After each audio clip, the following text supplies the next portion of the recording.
What if entire cities thriving, complex civilizations existed right beneath our feet, hidden from the world for centuries? Picture this: vast underground labyrinths carved into the earth, stretching for miles, with homes, temples, and even entire marketplaces buried deep below the surface.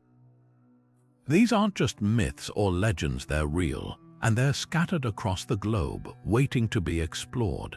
From the eerie tunnels of Derinkuyu in Turkey to the shadowy depths of the ancient city of Petra, these subterranean marvels defy everything we thought we knew about how ancient people lived. Imagine stepping into one of these forgotten worlds. The air is cool and damp, the walls rough with centuries of history. You run your fingers along the stone, wondering who walked these very passages thousands of years ago. Were they hiding from invaders, seeking refuge from the elements, or was there something even more mysterious driving them underground? These cities aren't just architectural feats, they're time capsules, preserving secrets of human ingenuity, survival, and perhaps even beliefs we've yet to fully understand. And here's the thing, this isn't just one isolated discovery. There are at least 30 of these enigmatic underground cities, each with its own story, its own unique purpose. Some were built for defense, others for sacred rituals, and a few, well, their true purpose remains a tantalizing mystery. Why did entire communities choose to live beneath the earth? What compelled them to carve out these astonishing subterranean worlds? Today, we're diving deep, literally, into the most fascinating underground cities ever discovered. From their global distribution to their cultural significance, we'll unravel the secrets of these hidden marvels and uncover why they continue to captivate historians, archaeologists, and adventurers alike. So, are you ready to descend into the unknown? Let's begin. Beneath the windswept plains of Cappadocia in Turkey lies one of the most astonishing underground cities ever discovered, Derinkuyu. This labyrinthine marvel descends 18 levels deep, a true feat of ancient engineering carved meticulously into the region's soft volcanic rock. But this wasn't just a temporary refuge, it was an entire functioning metropolis, complete with homes, wineries, storage rooms, and even places of worship. The sheer scale is staggering at its peak. Derinkuyu could shelter up to 20,000 people, with ventilation shafts stretching to the surface to ensure fresh air reached even the deepest chambers. What's truly fascinating are the clues left behind about who built this subterranean sanctuary. Some scholars believe the Phrygians, an ancient Indo-European people, began carving these tunnels as early as the 8th century before the Common Era. Others argue early Christians expanded the city centuries later, using it as a hidden stronghold to escape Roman persecution. Walking through its dimly lit corridors, you can almost feel the presence of those who sought safety here, the niches where oil lamps once flickered, the massive circular stone doors that could be rolled shut to seal off invaders, even the underground stables where livestock were kept during long sieges. And then there are the churches. Deep within Derinkuyu's shadowy depths, archaeologists uncovered a cruciform chapel with vaulted ceilings, proof that spiritual life thrived even underground. It raises haunting questions. How long did entire communities live beneath the earth? What rituals unfolded in those candlelit chambers? The city's design suggests meticulous planning, wells for water, communal kitchens, even a network of tunnels linking Derinkuyu to other underground settlements nearby. This wasn't just survival, it was a society reimagined, a hidden world where culture, faith, and daily life persisted against all odds, yet mysteries linger. How did they illuminate such vast spaces without sunlight? How did they coordinate movement across multiple levels? Each discovery peels back another layer, revealing not just the ingenuity of these ancient builders but the resilience of the human spirit. Derinkuyu stands as a testament to what communities can achieve when faced with the unthinkable, not merely hiding, but carving out a new existence in the heart of the earth itself. Barely 2 hours north of Paris lies another forgotten world beneath the rolling French countryside, the underground city of Nevers. Unlike Derinkuyu's volcanic rock, Nevers was carved from soft chalk, creating a maze of over 300 chambers spread across 2 miles of tunnels. This wasn't just a hideout, it was a meticulously planned medieval refuge, complete with stables, bakeries, and even a chapel, all hidden beneath the earth. The city's origins trace back to the 3rd century, when locals first dug quarries for building stone. But by the Middle Ages, as Viking raids and feudal wars ravaged the surface, Nevers transformed into a subterranean fortress. Families could vanish underground for weeks, ventilation shafts disguised as wells, livestock herded into specially designed chambers, and massive stone slabs rolled into place to seal off intruders.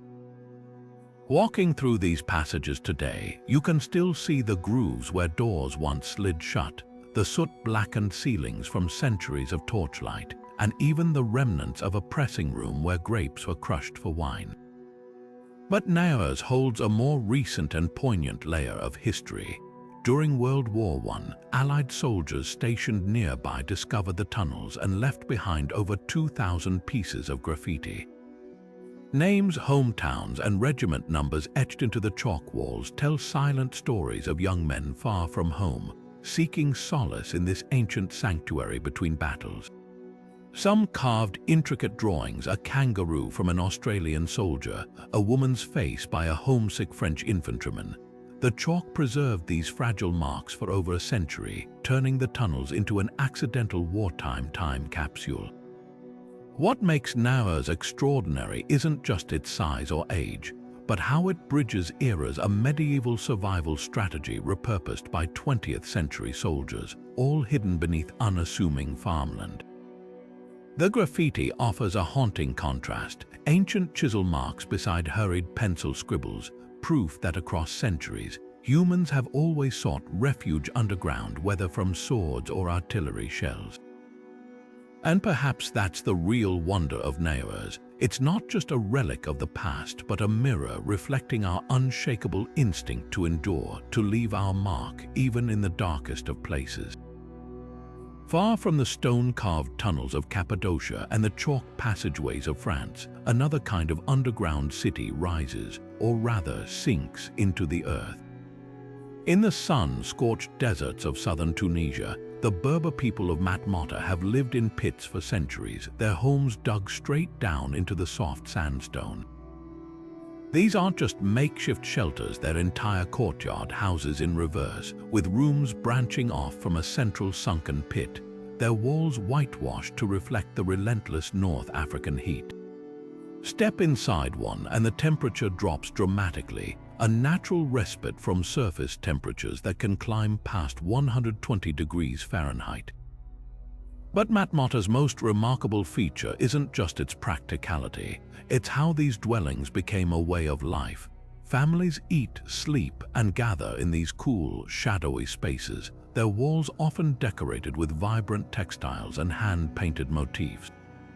The courtyards function like communal living rooms open to the sky, where neighbors lean over their walls to chat, children play, and bread bakes in shared earthen ovens.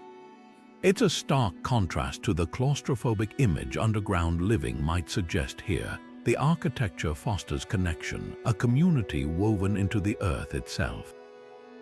Now cross the globe to the Australian outback, where the opal mining town of Cappadocia offers a radically different take on subterranean life.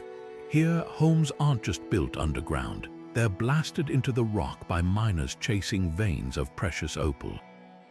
What began as pragmatic bunkers to escape the scorching outback sun evolved into a permanent settlement, with churches, hotels, and even a museum all nestled beneath the red desert dust. Walk into a Cappadocia home and you'll find airy, modern spaces, arched ceilings, polished rock walls, even swimming pools carved into the stone, all naturally insulated from the surface heat that regularly tops 113 degrees. The difference between these two cities reveals a fascinating truth about underground living.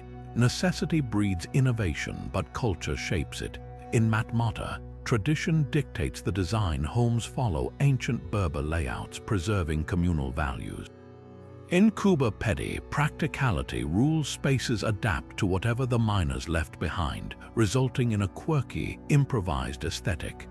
Both cities defy the desert in their own ways, one through centuries of cultural continuity, the other through the rugged individualism of a mining boom. Yet they share the same unshakable logic. When the world above grows unbearable, humanity doesn't just endure, it reinvents life below. Now, let's journey to the heart of Poland, where an entire underground world glitters, not with gold but with salt. The Wieliczka salt mine, active for over 700 years, is far more than just an industrial site. Deep beneath the earth, miners carved chapels, chandeliers, even life-sized statues, all from the very salt they extracted. The crown jewel is St. Kinga's Chapel, a breathtaking cavern where every surface, floors, walls, intricate reliefs depicting biblical scenes, is made of salt crystal. The acoustics here are so perfect that the chapel still hosts concerts today, its shimmering walls absorbing the sound like no cathedral above ground ever could.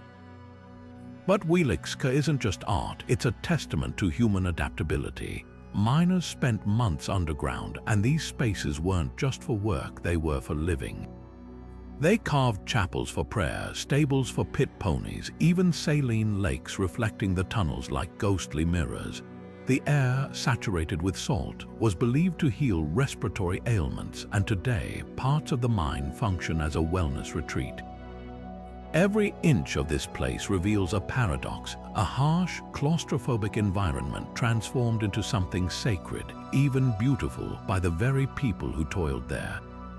Shift now to the sun-drenched cliffs of Orvieto, Italy, where another underground marvel waits. The Etruscans, masters of engineering, first carved these tunnels over 2,500 years ago, not for refuge but for survival.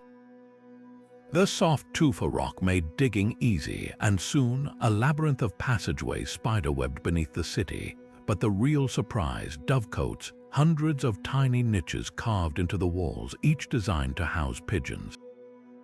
This wasn't whimsy, it was practicality. The birds provided food, fertilizer, even messengers during sieges. Later, medieval residents expanded the tunnels, adding wells, olive presses, and hidden escape routes. Orvieto's underground is a palimpsest of human ingenuity, layer upon layer of adaptation. Winemakers stored barrels in the cool, stable tunnels. Artists used the chambers as studios.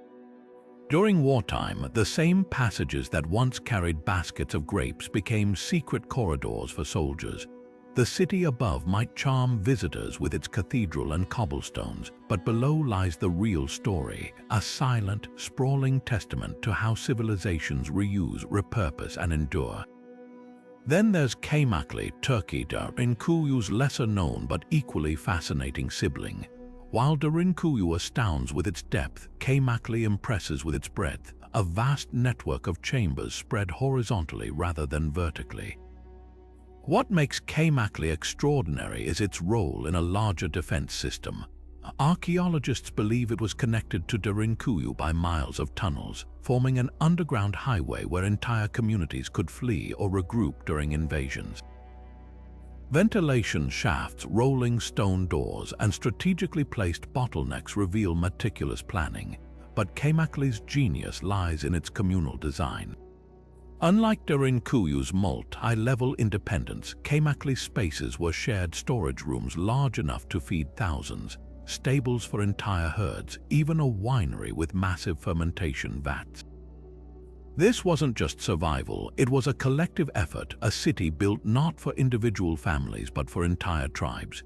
The geology here, soft volcanic rock, wasn't just a canvas, it was a collaborator, easy to carve but sturdy enough to last millennia. 3 cities, 3 solutions to the same problem: how to live when the surface becomes hostile. Wieliczka turned labor into artistry, Orvieto blended agriculture and defense, Kaymakli wove individual survival into communal strategy. Each adapted their geology not just with tools, but with imagination, proving that sometimes the deepest civilizations aren't the ones that rise tallest, but those that dig deepest, leaving echoes of their resilience in the stone itself. High in the rugged mountains of northern Ethiopia, the ancient city of Lalibela offers something extraordinary. Not just places of worship, but entire churches carved directly into the living rock, descending into the earth rather than rising toward the sky. Imagine standing before Betejioges, the most iconic of these structures, a perfect cross-shaped church painstakingly chiseled 40 feet downward from a single block of volcanic stone. Its roof sits flush with the ground, as if the earth itself cradles this sacred space. Built in the 12th century under King Lalibela's rule, these 11 monolithic churches weren't merely architectural experiments. They were part of a grand spiritual vision, an attempt to create a new Jerusalem for those who could no longer pilgrimage to the Holy Land. Wandering through Lalibela's subterranean complex feels like stepping into a devotional labyrinth.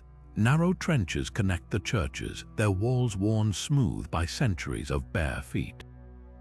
These passageways aren't just walkways, they're symbolic pathways, meant to mirror the spiritual journey of pilgrims.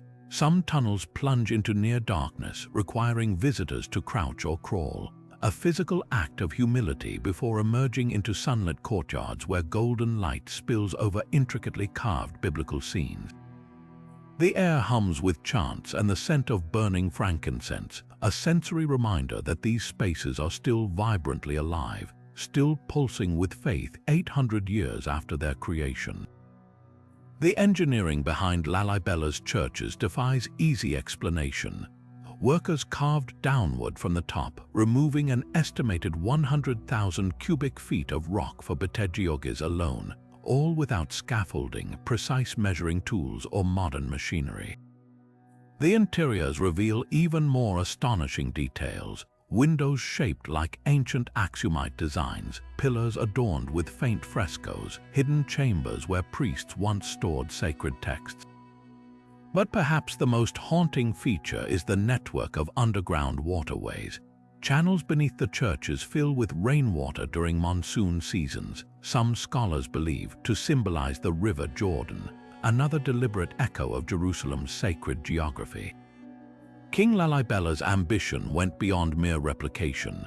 Local legends claim angels assisted in the construction, working alongside masons by night. Whether myth or metaphor, the story underscores how these structures transcended ordinary architecture. They were meant to bridge heaven and earth. Even today, priests guard ancient relics in the church's inner sanctums, including crosses said to have healing powers. Pilgrims still travel for days to pray here, pressing their foreheads against the cool rock walls, tracing the same grooves left by generations before them. What makes Lalibela unique among underground cities is its unbroken continuity. While Derinkuyu's tunnels lie silent and Kamakli's chambers stand empty, Lalibela's churches remain steeped in daily ritual. The subterranean passageways aren't relics of a lost civilization, they're living arteries of faith. Every scrape of a pilgrim's sandal, every flicker of candlelight against the rock whispers the same truth: some mysteries weren't meant to stay buried. They were carved into the earth to endure, to remind us that devotion, like stone, can outlast empires. Beneath Beijing's bustling streets, where modern skyscrapers gleam and traffic hums, lies a chilling relic of the 20th century, Dixia, the underground city. This sprawling labyrinth stretches over 30 square miles, a maze of tunnels and chambers originally built as a nuclear bunker during the Cold War's tensest years. But what makes Dixia truly eerie isn't just its scale. It's the layers of history woven into its walls.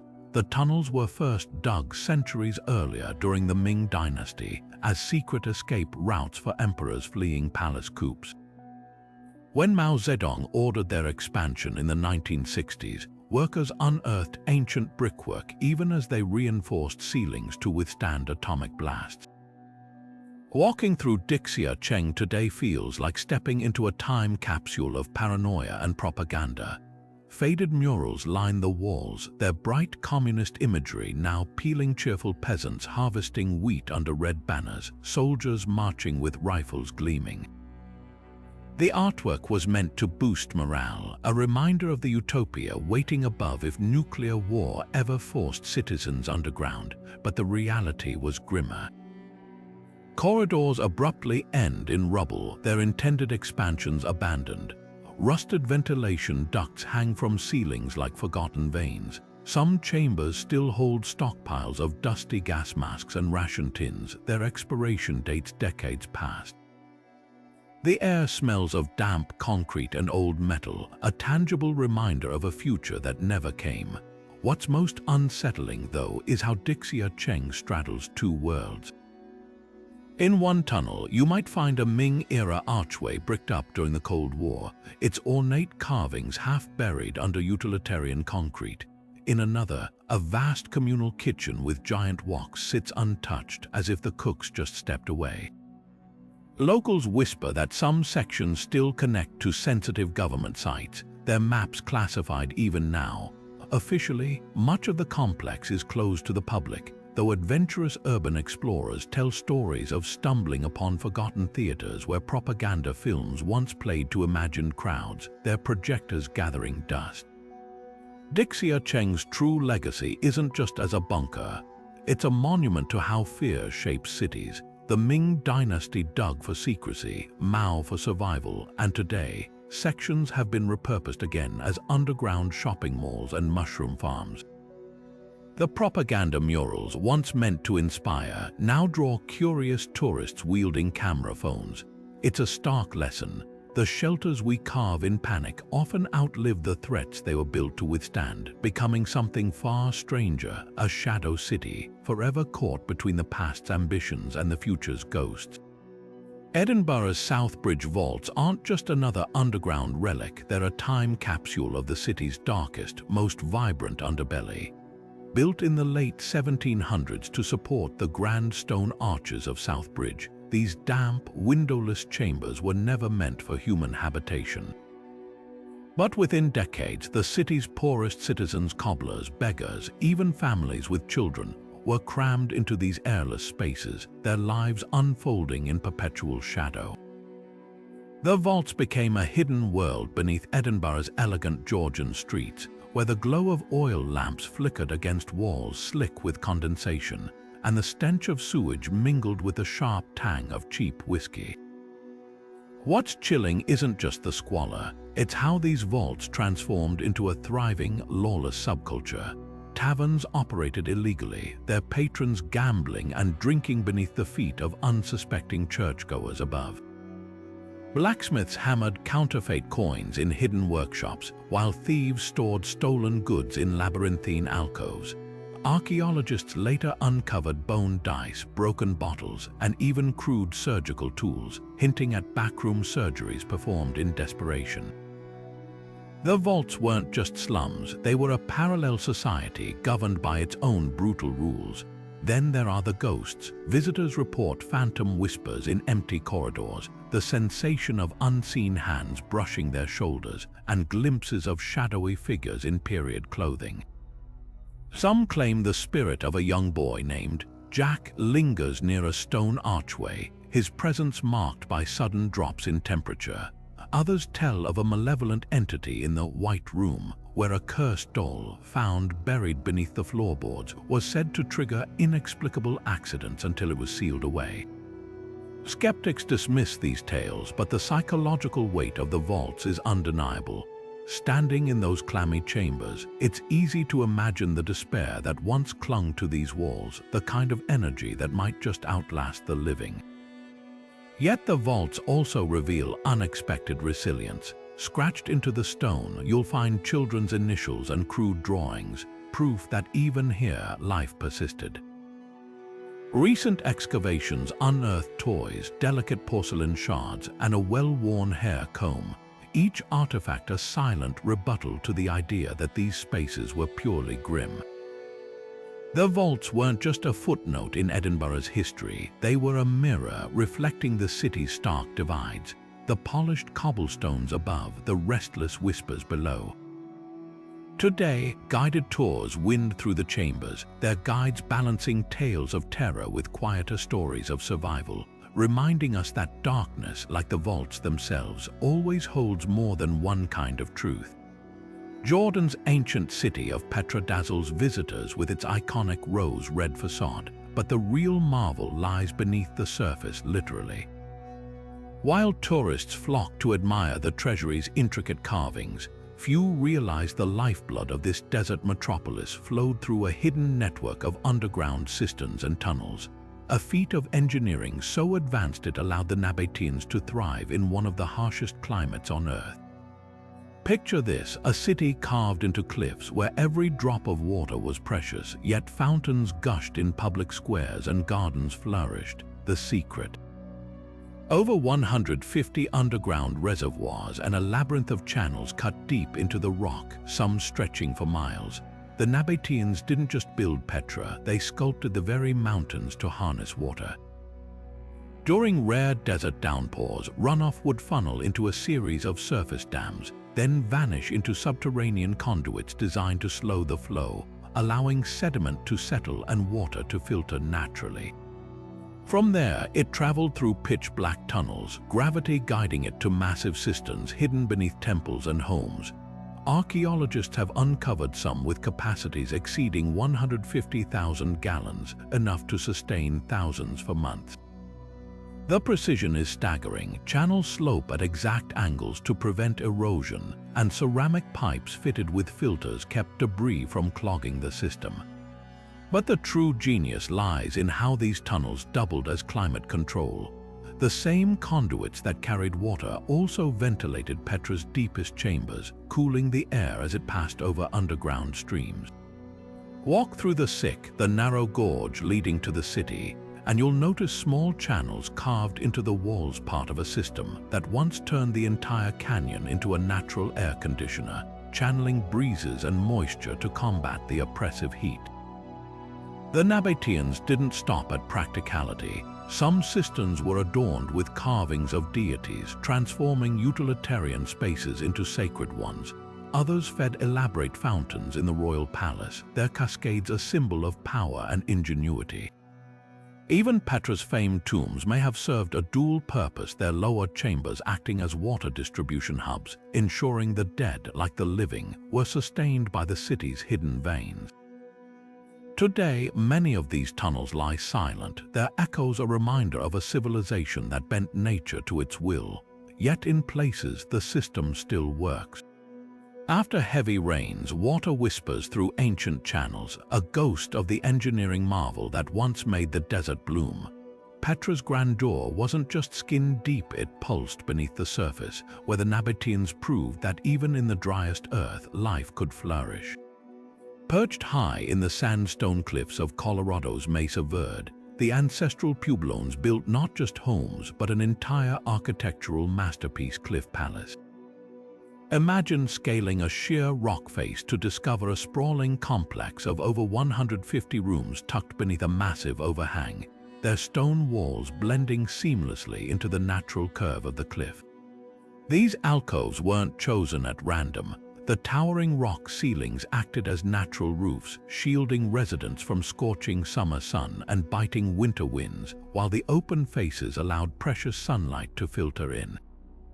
It's as if the landscape itself conspired to cradle this community, offering shelter without sacrificing connection to the world beyond. Step inside, and the genius of this design unfolds. Circular, sunken chambers called kivas dot the settlement, their smooth plaster walls once vibrant with pigments. These weren't just gathering spaces, they were sacred portals, literal doorways to the spirit world. Ancestral Pueblones descended into them via ladder, the act of moving downward symbolizing a journey into the earth's womb. Smoke stains still cling to the ceilings from centuries of ritual fires, and the subtle acoustics suggest chanting or drumming might have filled these chambers. But here's the puzzle. Each kiva features a small hole in the floor, a sipapu, representing the Pueblones' emergence into this world from the underworld. It's a reminder that even as they built upward into cliffs, their beliefs remained rooted in the earth's depths. What chills the spine, though, isn't just how they lived, but why they left. By the late 1200s, Cliff Palace stood empty, its pots still stacked in corners, its tools abandoned mid-task.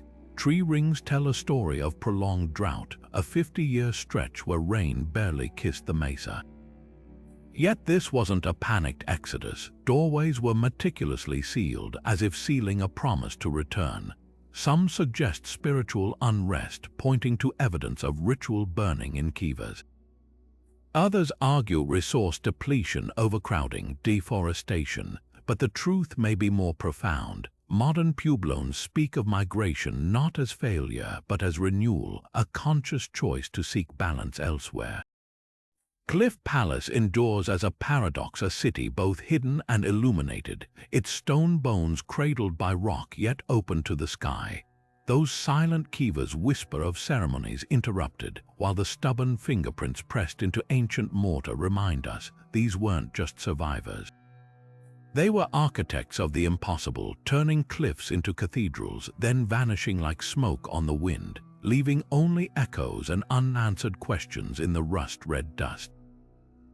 The landscape of Garim looks like something torn from the pages of a myth, towering, fairy chimneys of soft volcanic rock, their whimsical shapes sculpted by wind and rain over millennia. But the real marvel lies beneath these surreal spires. Hidden within their hollowed interiors, Byzantine monks created an underground spiritual sanctuary, carving churches and monasteries directly into the stone. These aren't mere caves, they're sacred spaces adorned with some of the most vibrant frescoes to survive from the medieval world, their colors still glowing after centuries in the dark. Step inside the dark church and the walls come alive with biblical scenes painted in lapis blues, deep ochres, and gold leaf. The figures seem to float against the rock, their almond-shaped eyes following you across the chamber. What's astonishing isn't just their beauty, but their preservation. With no windows to let in damaging sunlight and the stable humidity of the underground, these pigments remain as luminous as the day they were brushed onto the damp plaster. The monks understood something modern conservators now confirm. The earth itself was the perfect protector of their art. Even the soot from centuries of oil lamps couldn't obscure the careful details. The delicate folds of Gabriel's wings in the Annunciation scene, the fiery halo around Christ Pantocrator in the dome. Garim's network of chapels reveals more than artistic skill. It's a blueprint of Byzantine monastic life. Narrow tunnels connect prayer cells to refectories where monks shared simple meals. Circular ventilation shafts doubled as acoustic chambers, amplifying chants that would have resonated through the stone like celestial echoes. Some chambers have carved stone pillows, reminding us these austere spaces were also homes. The monks didn't just retreat from the world, they reshaped it, turning geology into theology. Every fresco was a meditation, every chisel mark an act of devotion. But Garim's story holds a twist. Many frescoes were deliberately defaced not by invaders, but by later Ottoman inhabitants who plastered over the faces of saints to repurpose the caves as storerooms. Ironically, this act of censorship preserved the paintings underneath, shielding them from moisture until modern restorers peeled back the layers. Today, restorers use UV light to reveal lost details, ghostly outlines of forgotten saints emerging like whispers from the stone. It's a poignant reminder, even in hiding, these sacred stories refuse to stay buried. What lingers most isn't just the artistry, but the paradox of these spaces, churches designed to be unseen, yet filled with images meant to inspire awe. The monks chose secrecy not out of fear, but to amplify the sacred. In Garim's twilight chambers, where dust motes dance in slivers of light, you feel the weight of that choice. 1,000 years of prayers sealed in stone, waiting for the rare visitor willing to descend into the earth and listen. Beneath the bustling port city of Odessa lies a hidden world so vast, it could stretch from Paris to Moscow if laid end to end, the infamous Odessa catacombs. This sprawling labyrinth of limestone tunnels spans over 2,500 kilometers, a dizzying network carved over centuries by miners extracting stone to build the elegant neoclassical buildings above. But these quarries took on a far darker purpose during World War II, when Ukrainian partisans transformed them into a subterranean fortress against Nazi occupation. The catacombs became a weapon of resistance. Partisans mapped secret routes, ambushing German patrols before vanishing into the maze. They printed underground newspapers using smuggled presses and stored stolen weapons in camouflaged chambers. One section, now part of the Museum of Partisan Glory, preserves their makeshift headquarters, rusty typewriters still perched on crates, faded maps pinned to walls, even a hospital cave where doctors performed surgeries by candlelight. The air here feels thick with memory, the graffiti-scratched messages of defiance still legible after 80 years. Yet the catacombs harbor grim reminders of their dangers. Explorers have found skeletal remains of fighters and those less fortunate, like a group of Soviet scouts who got lost in the 1940s. Their skeletons discovered decades later huddled around a long extinguished torch. Modern adventurers face equal peril. Without guides, it's dangerously easy to become disoriented in the pitch-black passages, some flooded or prone to sudden collapses. Local rescue teams recount chilling stories of tourists who strayed from marked paths, their frantic phone calls cutting out as signals failed deep underground.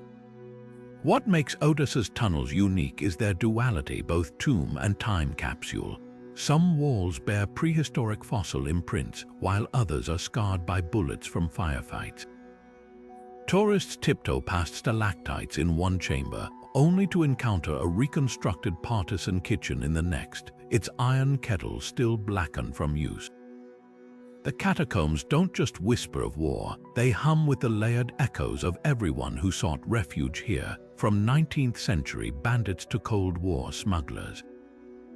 But perhaps the most haunting discovery came in 2007, when diggers uncovered a sealed chamber containing stacks of partisan ration tins untouched since the war. Their rusted lids popped open to reveal perfectly preserved buckwheat, a silent testament to lives suspended between hope and hunger. In Odessa's endless dark, time doesn't move in straight lines. It loops and lingers, leaving behind stories that refuse to stay buried. In the sun-baked wastes of California's El Paso Mountains, one man's relentless obsession left an indelible scar on the earth burrow Schmidt's tunnel. Half a mile of narrow, jagged passageway carved entirely by hand, this desolate corridor isn't just a feat of engineering, it's a monument to human stubbornness. For 38 years, a reclusive miner named William Burrow Schmidt hammered, chiseled, and blasted his way through solid rock, hauling debris out with nothing but a wheelbarrow and a donkey.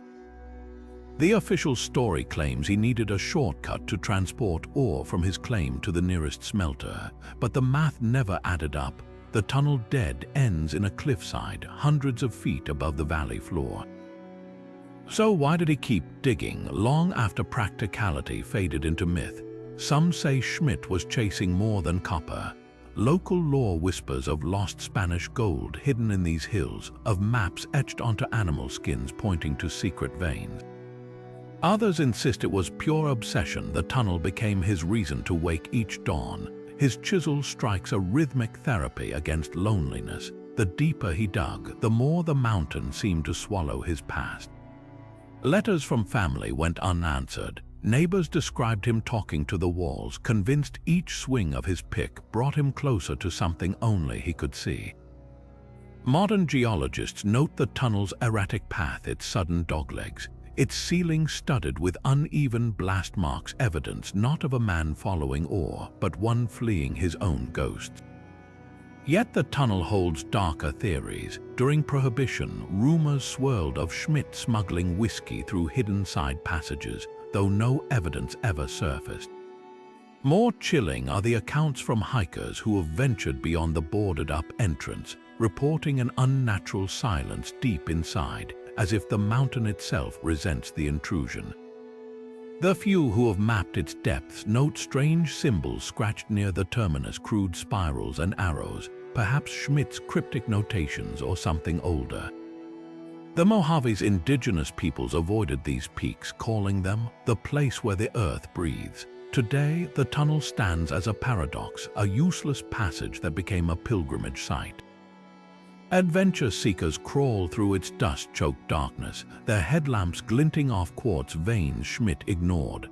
Park plaques call it a testament to determination, but the truth feels heavier. Burroughs Schmidt didn't just carve rock, he carved a question into the mountain's bones, one we're still trying to answer. When does persistence become madness? And what treasures, real or imagined, are worth a lifetime spent in the dark? Rising from the volcanic plains of Maharashtra, the Kailasa temple at Ellora doesn't just defy expectations, it shatters them.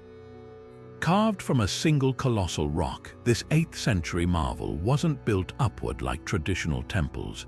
It was excavated downward, as if the architects were peeling away layers of the earth to reveal a divine blueprint hidden within. Picture 300,000 tons of basalt painstakingly chiseled away, not over generations, but in a mere 18 years according to inscriptions. The result, a towering complex that mimics Mount Kailash, the sacred Himalayan abode of Shiva, complete with intricate pillars, life-sized elephant sculptures, and a courtyard deep enough to swallow a 5-story building.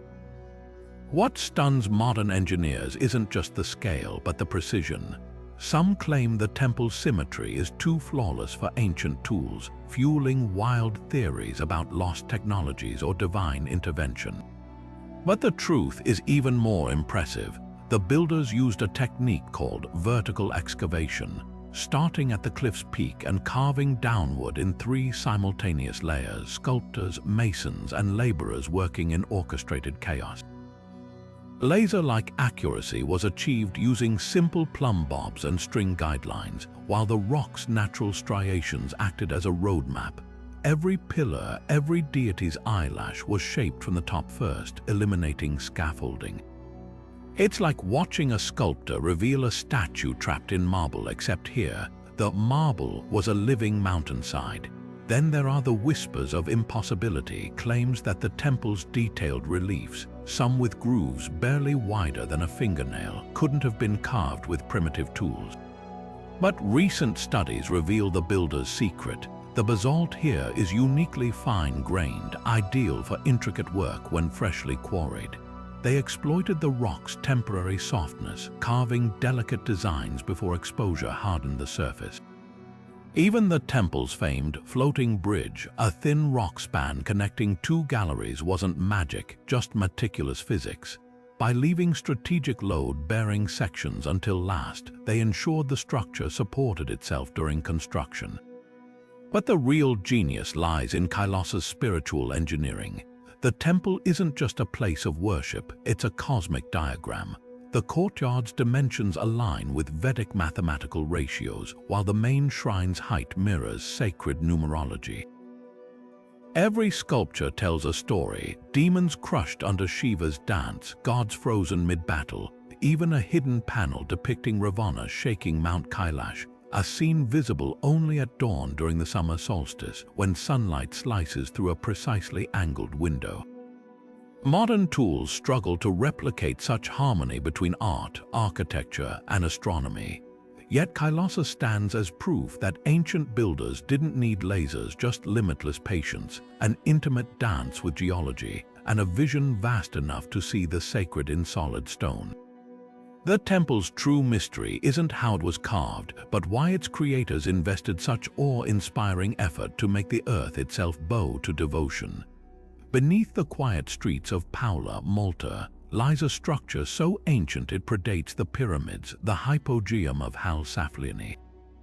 This labyrinth of chambers, carved from Globigerina limestone over 5,000 years ago, wasn't just a burial site, it was a gateway between worlds. Step inside and the air hums with something beyond silence, a resonance so precise it bends sound into the uncanny. The hypogeum's most famous chamber, the so-called oracle room, holds a secret. Speak into its curved niche and your voice transforms. A whisper against the wall reverberates as a deep, echoing chant, as if the stones themselves are answering. Archaeologists believe the acoustics weren't accidental. The curvature of the ceilings, the placement of alcoves, every inch was engineered to manipulate sound, turning this necropolis into a Neolithic instrument. But the hypogeum's mysteries don't end with its eerie acoustics. Excavations revealed something far grimmer. Thousands of human bones, many with skulls showing deliberate perforations, as if drilled for some long-forgotten ritual.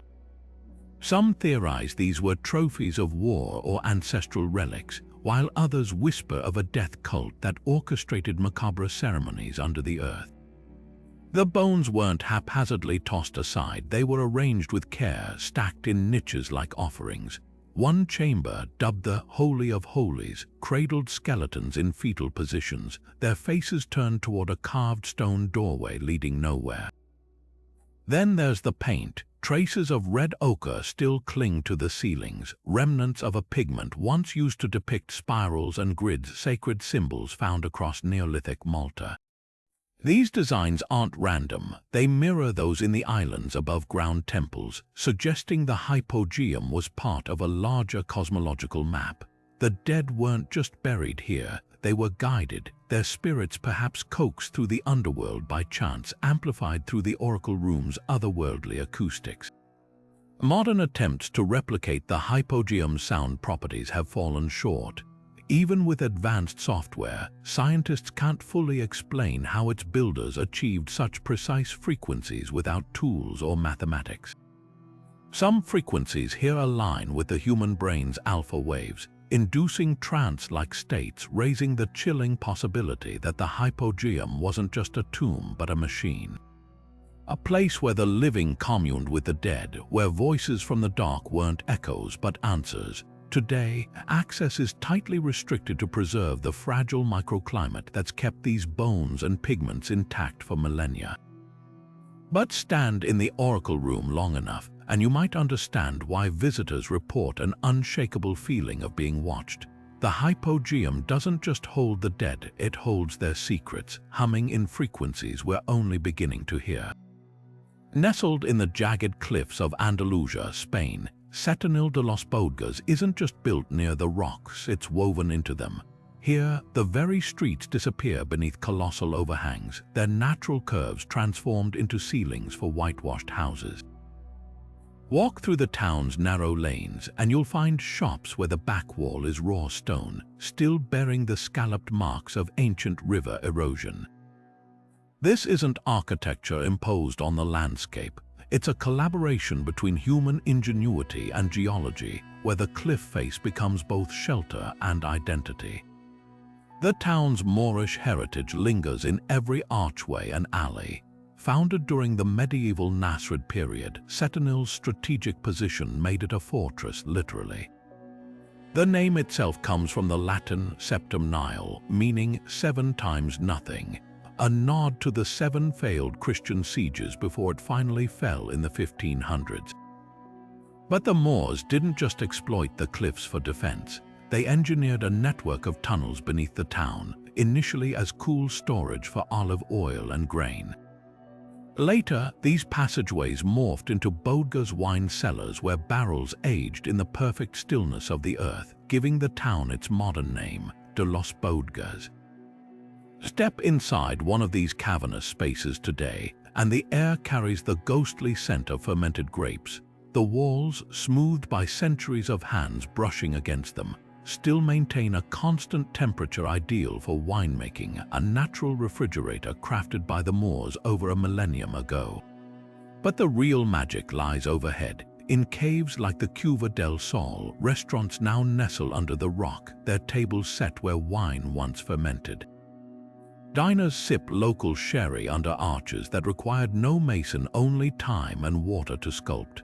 Setenil's charm isn't just in its history, but in its defiance of convention. While other towns flatten the land, this one embraces the unevenness. Houses cling to the cliffs like barnacles, their blue-painted doors a vivid contrast to the sandstone.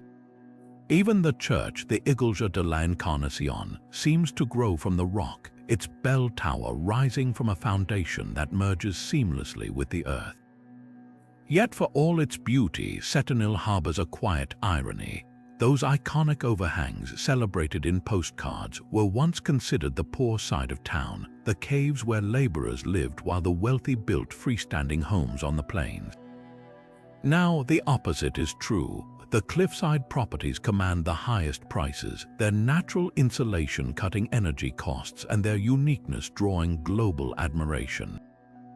The very hardship that shaped Sentinel has become its greatest asset, proving that sometimes the most extraordinary cities aren't those that conquer nature, but those that learn to dwell within its embrace. Deep beneath the arid plains of Iran's Fars province lies Nuer's underground city, a sprawling Sasanian-era complex that whispers of a time when Zoroastrian fire temples flickered in the earth's belly. This wasn't just a refuge, it was a sacred stronghold carved into the bedrock during the twilight of Persia's pre-Islamic glory. Picture this, a labyrinth of vaulted chambers and zigzagging corridors designed to confound invaders, their walls still bearing the soot of ceremonial fires that once honored Ahura Mazda, the Zoroastrian god of light. The city's design reveals a chilling practicality. Narrow, twisting passageways force intruders to move single file, turning them into easy targets for defenders lurking in hidden alcoves. Vertical shafts disguised as wells served as deadly traps. Unsuspecting enemies would plunge into darkness, their screams muffled by layers of stone. But the true stroke of genius, the ventilation system, dozens of discrete air channels, some no wider than a fist, fed oxygen to the deepest chambers while masking the city's presence from the surface. What sets Nuer apart from other underground cities is its spiritual heartbeat. Archaeologists uncovered fire altars in nearly every major chamber, their stone basins blackened from perpetual flames. Zoroastrians believed fire purified the soul, and here, in this sunless realm, they kept their sacred fires burning even as Arab armies swept across Persia. The largest temple sits at the complex's heart, its walls carved with symbols of the Faravaha, the winged guardian spirit, as if the very rock were trying to ascend toward divinity. The city's downfall came not from conquest but betrayal. Historical accounts hint at a traitor revealing a hidden entrance to the Arab general al-Hajjaj, leading to a massacre so thorough the tunnels reportedly ran red with blood. Yet traces of resistance linger. In one chamber, a crude carving depicts a Sasanian warrior standing over a fallen enemy, his sword raised in defiance, a final act of rebellion etched into stone. Today, Nuer's silence is deceptive. The Zoroastrian faithful still whisper of the unforgotten fire, a legend claiming one sacred flame was smuggled out before the fall, carried to a secret location where it burns eternally. Walking these passages, you can almost hear the echo of priestly chants, smell the ghostly scent of sandalwood and ash. The underground city didn't just protect bodies, it shielded a worldview, a cosmology where light and darkness waged eternal war. And in these shadows, that battle feels palpably unfinished. Beneath the bustling streets of Nottingham lies a hidden world carved from soft sandstone, a labyrinth of over 800 caves twisting through the earth like fossilized roots. These caverns weren't just dug for shelter, they were the city's industrial backbone. Picture medieval tanners elbow deep in vats of pungent oak bark solution, curing hides in these cool, humid chambers where the temperature never fluctuated. The walls still bear the grooves of their tools, the ceilings blackened by centuries of torch smoke. But the cave story doesn't end with leather. By the 1800s, they'd transformed into slum dwellings where impoverished families huddled in damp alcoves, their existence so grim that reformers called them the underground menace. Then came the bombs. When Nazi planes darkened England's skies during World War II, Nottingham's caves became a subterranean shield. Workers reinforced the tunnels with steel beams, transforming tanneries into air raid shelters capable of holding thousands. Children's chalk drawings still cling to some walls, stick figures of planes and explosions beside hopeful scribbles of home. The city even carved an underground maternity ward where midwives delivered babies by lantern light as sirens wailed above. It's a jarring juxtaposition. The same chambers that once reeked of animal hides became sanctuaries for new life amid destruction. But Nottingham's caves hold a legend deeper than their sandstone layers. Local law insists Robin Hood himself used these tunnels to evade the sheriff, slipping through secret passages that connected tavern cellars to the castle dungeons. While historians debate the outlaw's existence, the geography adds credence to the tale. The ye old trip to Jerusalem pub, built into the cliffs in the 1200s, boasts caves where Hood's merry men allegedly plotted over stolen mead. Whether myth or history, the connection endures. Modern visitors can explore Mortimer's Hole, a steep tunnel where, in 1330, a band of rebels supposedly ambushed Queen Isabella's lover, dragging him through the dark to his execution. What makes Nottingham's underground unique is its unbroken utility. Today, some caves house cocktail bars with arched rock ceilings, while others serve as eerie event spaces where whispers seem to climb the walls. The sandstone, soft enough to carve with hand tools yet strong enough to withstand centuries, seems to absorb each era's imprint without judgment. Walking these passages feels like flipping through a book where the pages never turn. Medieval tannery, Victorian slum, wartime bunker, all pressed together in the dark. The caves don't just mirror Nottingham's history, they are its bones, a silent ledger of every crisis and reinvention the city has weathered. And somewhere in their shadows, the ghost of a laughing outlaw might just be listening. Guanajuato's story begins with silver and a river that refused to stay in its bed. Nestled in the mountains of central Mexico, this colorful colonial city was once the wealthiest in the Americas, its veins of precious metal fueling Spain's empire. But the real marvel isn't what miners pulled from the earth, it's what they left behind. Decades of relentless flooding forced the city to engineer a radical solution. An entire network of subterranean streets, twisting beneath the city like a ghostly echo of the world above. Picture this: cobblestone avenues vanishing into tunnel mouths, their arched ceilings dripping with moisture.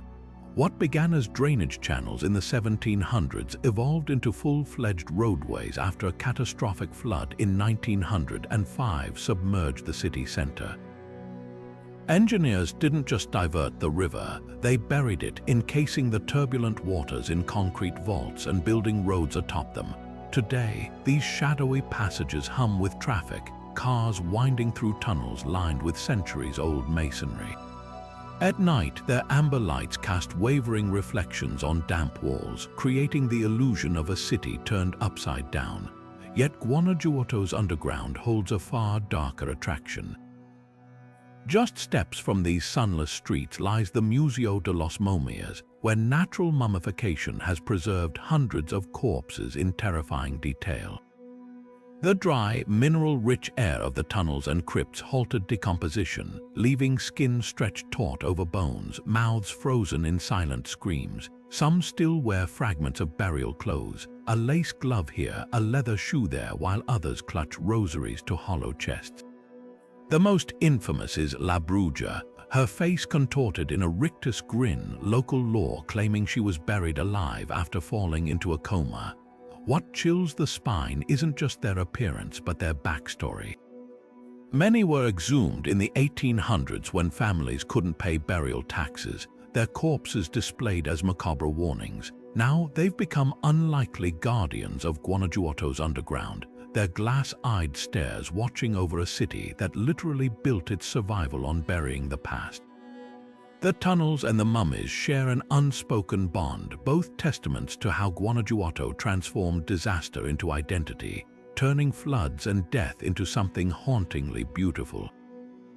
Wander these subterranean streets at dusk, and you'll feel it, the weight of history pressing from all sides.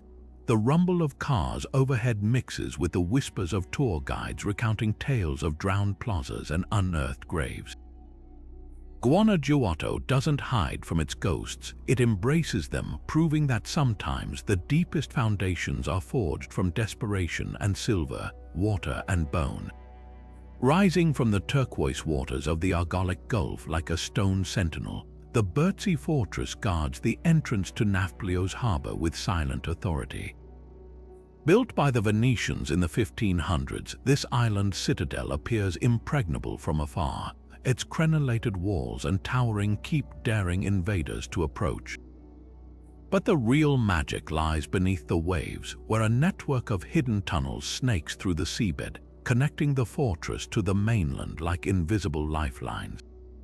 These weren't just passages, they were the fortress's beating heart, allowing supplies and reinforcements to flow unseen during Ottoman sieges. Imagine the ingenuity of this design. While enemy ships circled above, Venetian soldiers below moved through these submerged corridors, their lanterns casting flickering reflections on salt-crusted walls. The tunnel's arched ceilings, built from waterproof mortar mixed with crushed seashells, resisted erosion for centuries. Some passages were wide enough to transport barrels of gunpowder, others so narrow that messengers had to crawl single file, their whispers echoing off damp stone. The most strategic corridor emerged inside a nondescript well in Nafplio's old town, a trick straight out of a spy novel, allowing the fortress to stay supplied even when surrounded. But the Bertzi's secrets don't end there. Divers exploring the sunken sections have found grooves etched into tunnel walls, likely pulley systems for hauling supplies vertically to hidden chambers. Others report strange acoustic effects. Certain curves in the passages amplify sounds from the surface, allowing defenders to hear oars dipping in the harbor above. Modern engineers marvel at how the Venetians accounted for tidal shifts, constructing floodgates that automatically sealed during high tides to prevent catastrophic leaks. Today, the submerged tunnels remain mostly inaccessible, their entrances choked with centuries of sediment. Yet their presence hints at a larger truth: the Bertzi wasn't just a fortress. It was a psychological weapon, a mirage of isolation masking its true connectivity. Ottoman admirals who thought they'd starved the garrison out were stunned when fresh troops appeared on the walls, as if the sea itself had come to the Venetians' aid. Standing on the fortress ramparts at sunset, watching the waves swallow the last golden light, you can almost hear the ghosts of those secret passageways whispering their defiance across the water. Perched on a remote cliffside in the Czech countryside, Hauska Castle doesn't just loom over the landscape, it guards something far darker. Built in the 13th century with no strategic purpose, no water source, no trade routes, this Gothic fortress seems to exist for one chilling reason: to seal shut a gaping pit in its courtyard, a fissure so deep locals called it the gateway to hell. Legends claim the pit had no bottom, that eerie wails echoed from its depths, and that winged creatures once clawed their way out before being driven back by medieval priests. The castle itself becomes stranger the closer you look. Its chapel sits directly above the pit's mouth, its frescoes depicting demonic battles and strange hybrid beasts not found in any biblical text. Even the architecture defies logic. Windows face inward toward the courtyard, as if the builders feared something outside might peer in. But Hauska's horrors aren't confined to folklore. During World War II, the Nazis seized the castle, using it for occult experiments. Soldiers reportedly lowered prisoners into the pit on ropes that came up severed as if bitten through. One account describes a man who volunteered to descend, only to scream incoherently about eyes in the dark before being hauled up, aged decades in minutes, his hair white and skin shriveled. Paranormal investigators still record anomalies here: temperature drops near the pit, electronic devices failing, and phantom growls captured on audio.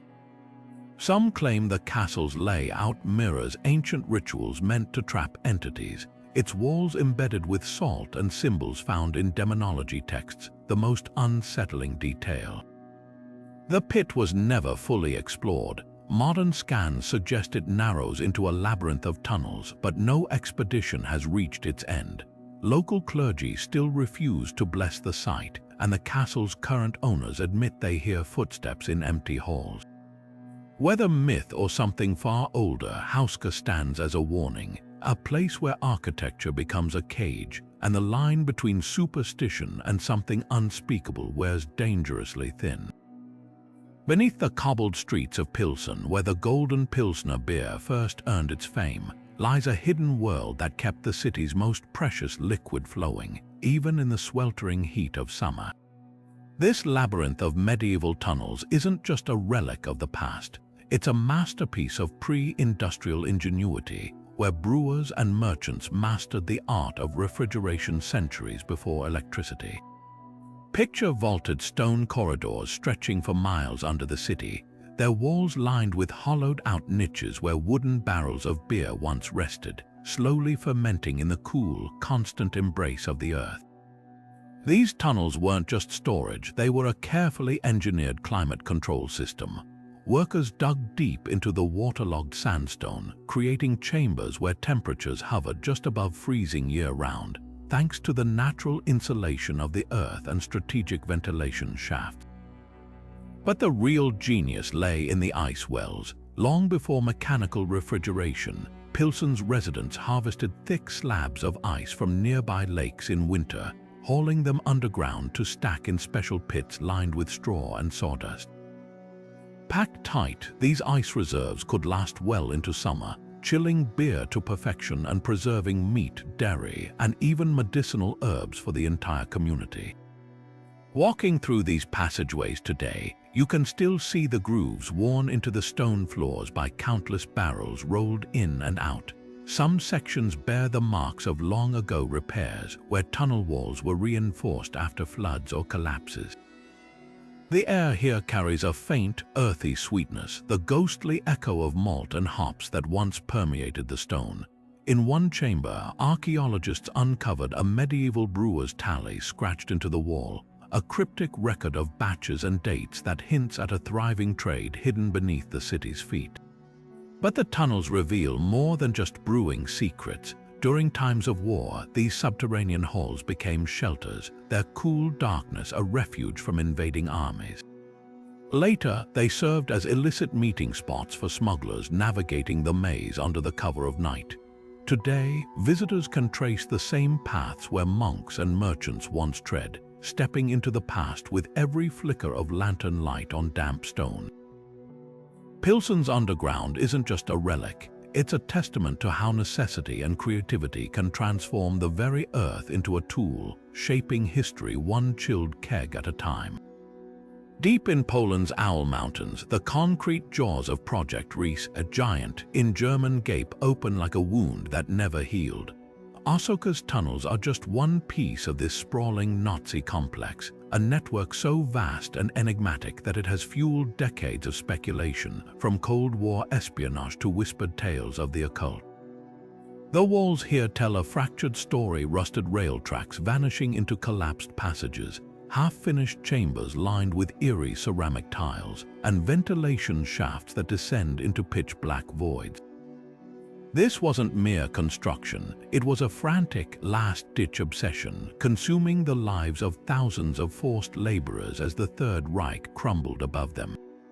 The scale defies logic. Over 9 miles of tunnels were blasted through granite, some wide enough to drive tanks through, their ceilings reinforced with steel ribs.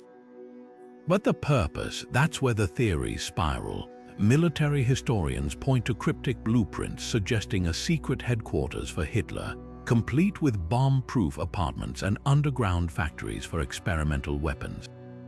Others note the site's proximity to uranium deposits, fueling speculation about Nazi nuclear ambitions.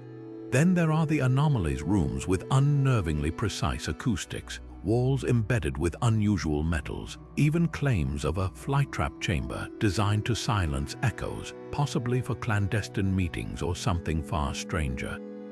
The darkest whispers tie Asoka to Heinrich Himmler's occult pursuits. Explorers have found strange symbols etched into rock faces, inverted triangles, runic carvings, matching those used by the SS's Onanab division, which hunted supernatural artifacts. One tunnel dead ends at a crude stone platform, its alignment matching lunar cycles, fueling rumors of rituals conducted in the mountain's belly. Even the local folklore churns with unease. Villagers speak of a golden train loaded with looted treasure, or worse, cursed relics vanishing into these tunnels in 1945, its tracks bulldozed shut by fleeing troops. Today, Osaka's unanswered questions cling like the damp. Guides point out mysterious niches too small for storage yet meticulously finished, or sudden drops in temperature near certain walls, hinting at hidden chambers still sealed behind rubble. The Nazis destroyed most documents, leaving only ghosts of intention. Was this a fortress, a laboratory, or a temple to lost madness? The tunnels refuse to say.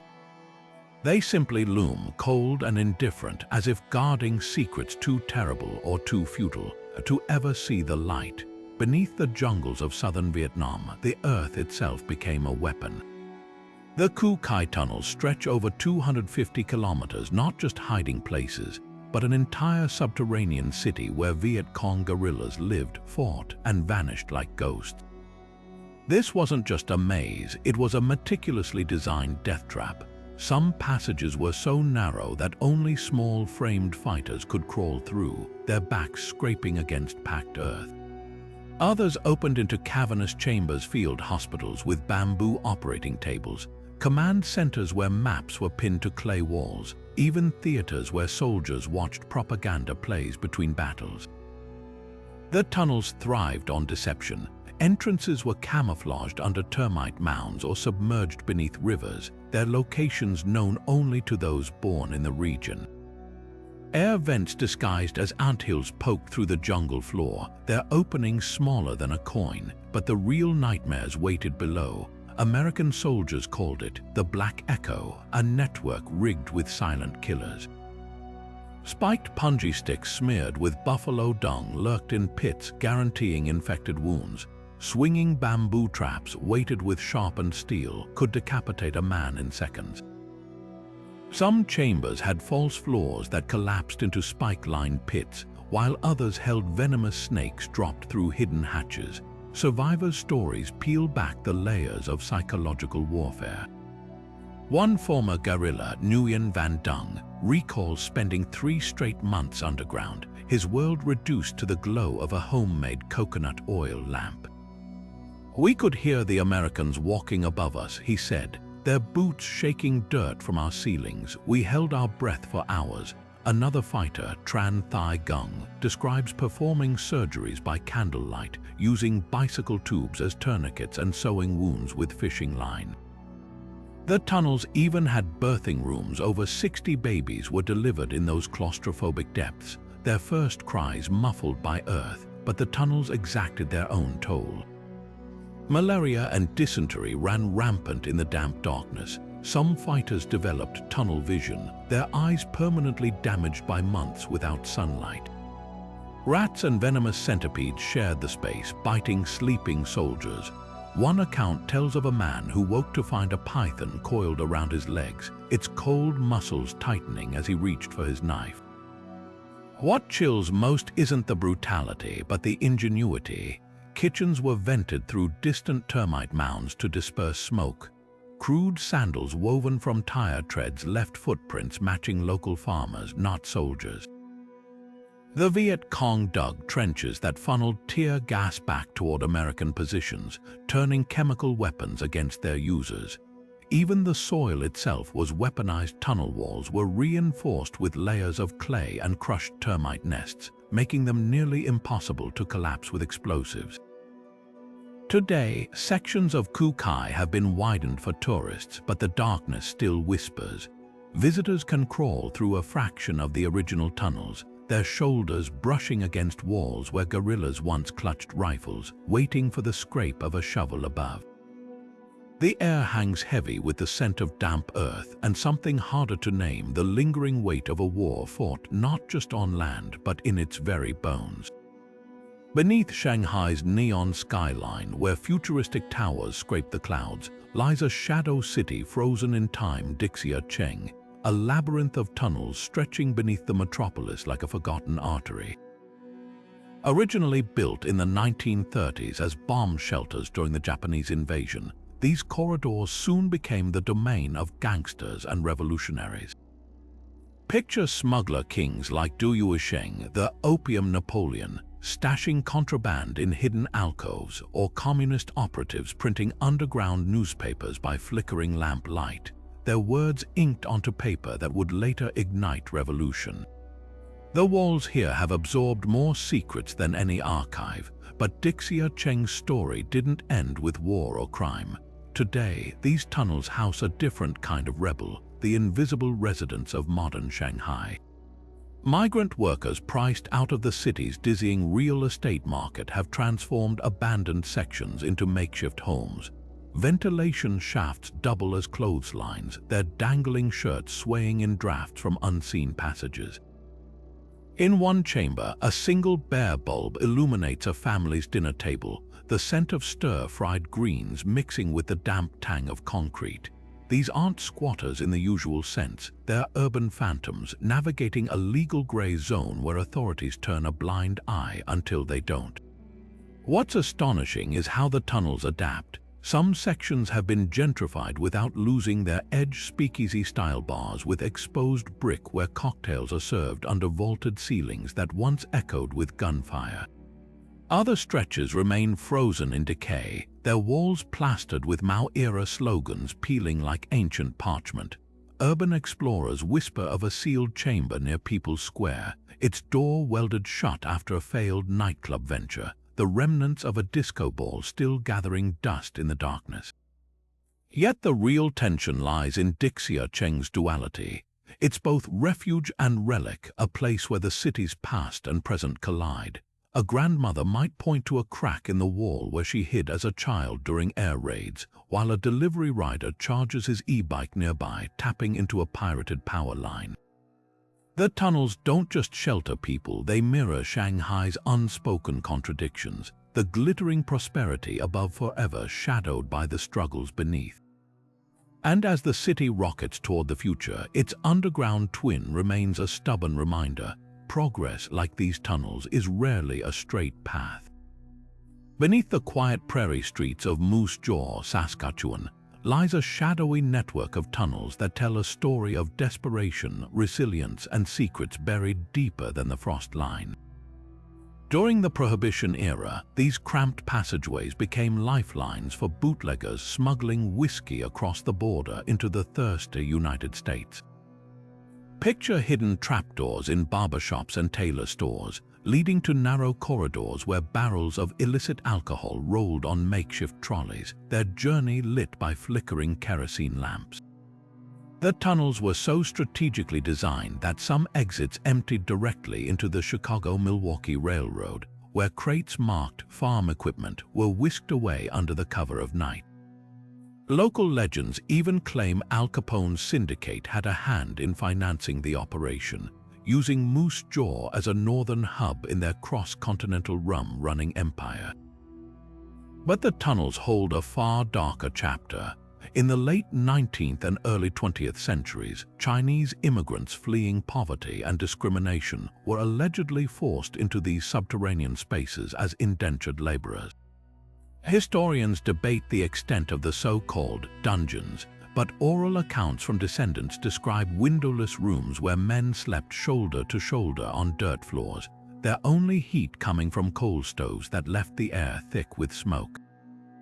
Many worked in laundries or kitchens above ground by day, returning underground at night, a hidden workforce building Canada's railroads by dawn and disappearing into the earth by dusk. The tunnel's damp walls still bear cryptic carvings in Cantonese, some pleading for luck, others cursing the gold mountain that had betrayed them. What chills the bones isn't just the hardship, but the ingenuity of survival. Archaeologists have found makeshift shrines to Guanyin, the goddess of mercy, tucked into alcoves alongside discarded mahjong tiles and opium tins. Ventilation shafts were disguised as storm drains, while false walls concealed escape routes during police raids. The most haunting discovery, a child's leather shoe perfectly preserved in the cold clay, hinting at families who raised generations in this twilight world. Today, Moose Jaw embraces its dual legacy with lantern-lit tours that pivot from Prohibition's raucous tales to quieter moments of remembrance. Guides point out where bootleggers stored their hooch in one chamber, then pause at a reconstructed bunkroom where the air still carries the weight of those long-ago struggles. The tunnels don't just connect physical spaces, they bridge Canada's complicated past, where ambition and exploitation walk the same narrow paths. And if you listen closely in the silence between the stories, the earth itself seems to whisper the names of those who were never supposed to be forgotten. Deep beneath the rolling hills of Wiltshire, hidden behind 5-ton blast doors and layers of reinforced concrete, lies one of Britain's best-kept Cold War secrets, the Burlington Bunker. Designed in the 1950s as a last-ditch refuge for the Prime Minister and 4,000 key government officials, this subterranean city was built to withstand a direct nuclear strike, its labyrinth of tunnels and chambers stretching over 35 acres.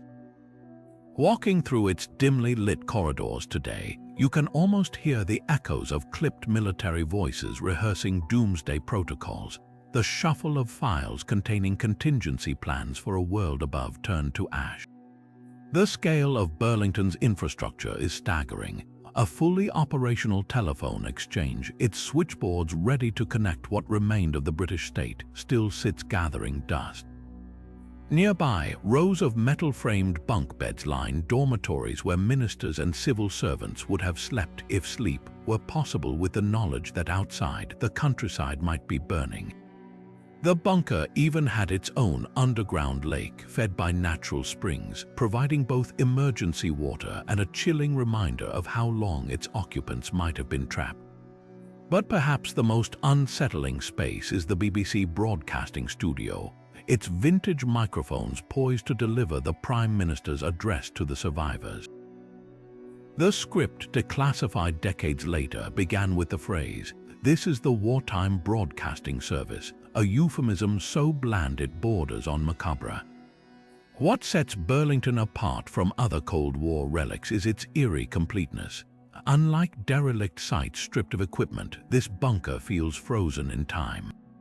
Filing cabinets hold typewritten lists of priority citizens, scientists, engineers, and doctors deemed essential for rebuilding society. The canteen's stainless steel counter still displays faded labels for rationed tins of corned beef and powdered eggs. In the medical bay, glass vials of anti-radiation tablets sit untouched in their original packaging, their expiration dates long past, but their presence a stark monument to the fear that shaped them. Yet the bunker's true horror lies in its details. Maps of Britain pinned to the walls are marked with concentric circles predicting radiation fallout, while a single red telephone, the direct line to NATO command, sits on a desk, its cord coiled like a snake. The ventilation system, a maze of filters and ducts, was designed to scrub radioactive particles from the air, but engineers privately admitted it would have failed after 3 weeks. Even the paint on the walls was chosen for its psychological effect, a pale, sickly green meant to calm nerves under fluorescent lights that never turned off. Burlington was never used. Its existence was denied until the late 1990s, when crumbling documentation and veteran testimonies forced its acknowledgement. Now declassified, the bunker stands as a monument to a paradox: the futility of preparing for the unthinkable and the terrifying human instinct to try. Walking its empty halls, you don't just see Cold War history. You feel the weight of the alternate reality that nearly was a world where these tunnels wouldn't have been a refuge but a tomb. Buried beneath 2,000 feet of solid granite in Colorado's Cheyenne Mountain, the NORAD complex feels like something ripped from a Cold War thriller, except it's all terrifyingly real. This isn't just a bunker, it's a technological fortress designed to weather nuclear Armageddon, its steel blast doors weighing 25 tons each, its walls reinforced with shock-absorbing springs to withstand earthquakes or direct missile strikes. Inside, electromagnetic pulse-proof chambers house supercomputers monitoring global airspace around the clock, their screens flickering with data even as the mountain's natural insulation blocks out the modern world's digital noise. The air here is scrubbed through massive filtration systems, and underground reservoirs hold enough water to sustain operations for months. It's the ultimate expression of modern paranoia, a temple to survival built not to hide but to watch. Yet strip away the fiber optic cables and radar arrays, and you'll find eerie parallels to ancient underground cities. Like Derinkuyu's massive rolling stone doors or Petra's water channels, Cheyenne Mountain relies on passive defenses rooted in geology. The granite itself acts as a natural EMP shield, just as Cappadocia's volcanic rock regulated temperatures for Byzantine monks. Even the springs supporting the complex mirror the shock-absorbing techniques used in Ottoman subterranean cisterns. The real difference lies in purpose. Where ancient builders dug to preserve culture or faith, NORAD tunnels exist to maintain control, to ensure that if the surface burns, the machinery of dominance survives unscathed. The most haunting similarity, adaptability. Just as medieval villagers repurposed Roman quarries into Naira's refuge, Cheyenne Mountain's Cold War infrastructure now tracks asteroids and cyber threats. Its original nuclear command posts have been retrofitted for pandemics and AI warfare, proving that whether carved by chisels or dynamite, underground spaces evolved to meet humanity's newest fears. Standing in its cavernous halls, you realize the mountain isn't just shielding technology, it's holding up a mirror to our oldest instinct. When danger looms, we burrow deeper, trusting the earth to outlast whatever storms rage above. From the winding tunnels of Derinkuyu to NORAD Granite Fortress, underground cities across time and cultures share astonishingly similar solutions to the same fundamental challenges. Take ventilation, whether it's the Nabateans of Petra channeling desert winds through rock-cut conduits or the Cold War engineers installing massive filtration systems in Cheyenne Mountain. Every subterranean society grappled with the relentless need for breathable air. The ancient builders of Cappadocia's cities carved hundreds of vertical shafts, some plunging over 200 feet to the surface, while medieval miners in Nottingham angled their tunnels to harness natural draft. Even the crude chimneys of Kukai's guerrilla tunnels reveal this universal truth. Humans underground are like deep sea divers, forever dependent on ingenious ways to stay connected to the sky.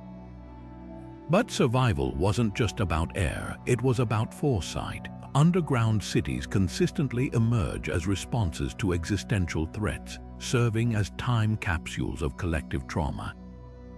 The same instinct that drove early Christians to carve refuges from Roman persecution mirrors the Cold War's doomsday bunkers. In both cases, the earth became a shield against annihilation. Naira's medieval villagers stockpiled grain for sieges just as Burlington Bunker stored powdered eggs for nuclear winter. What's striking is how often these designs anticipated cascading disasters.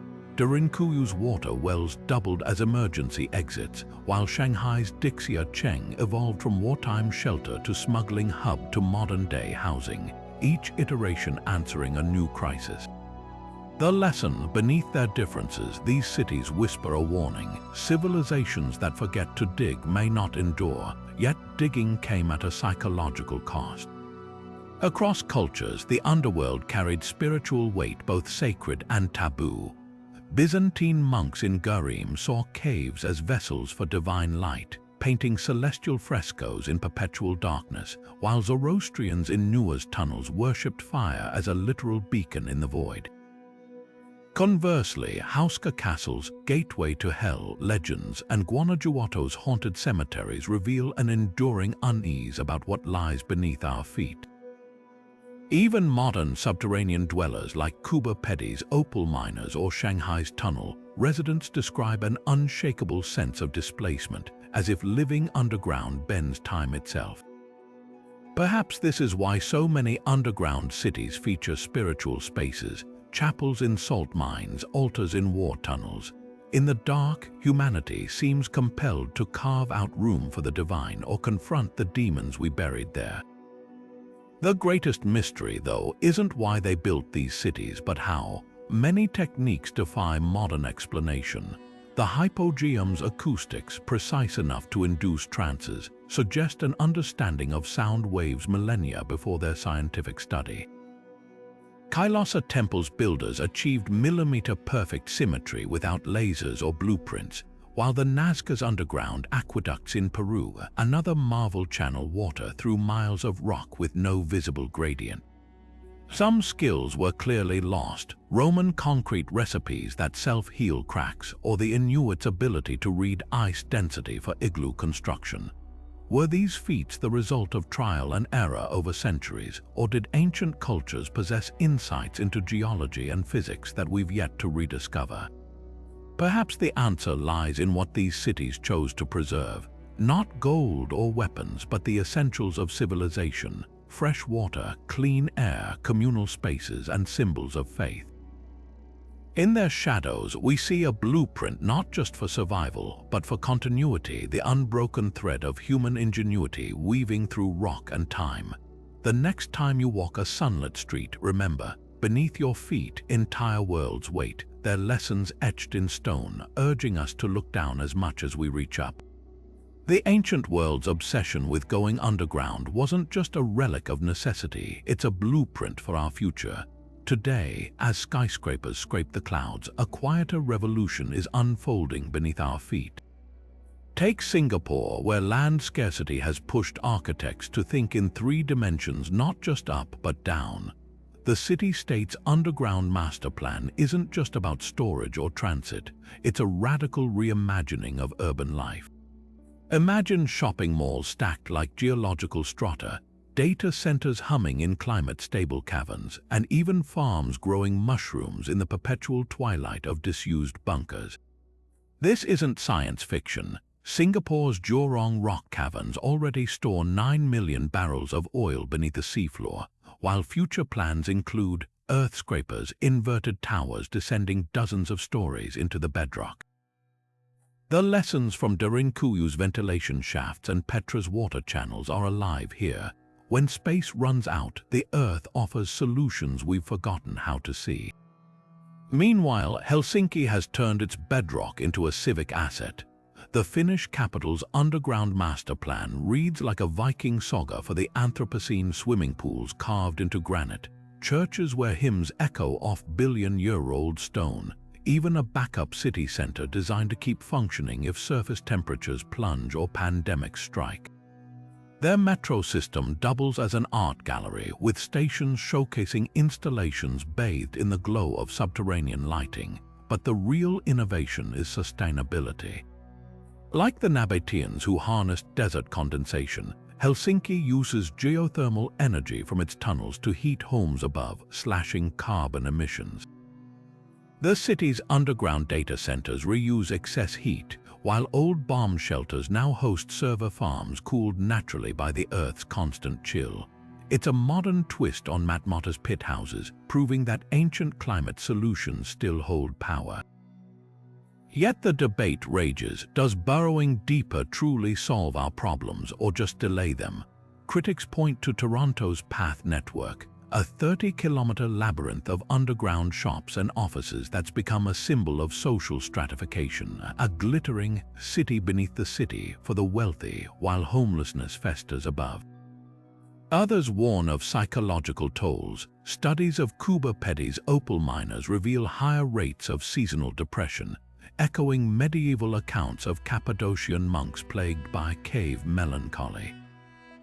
Even Singapore's planners admit that underground living requires cultural shifts. How do you simulate daylight for circadian health, or recreate the chance encounters that fuel street life?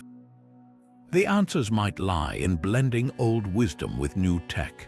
Boston's Big Dig buried its highways underground, reclaiming surface land for parks, a reverse echo of Petra's hidden waterways nurturing desert gardens.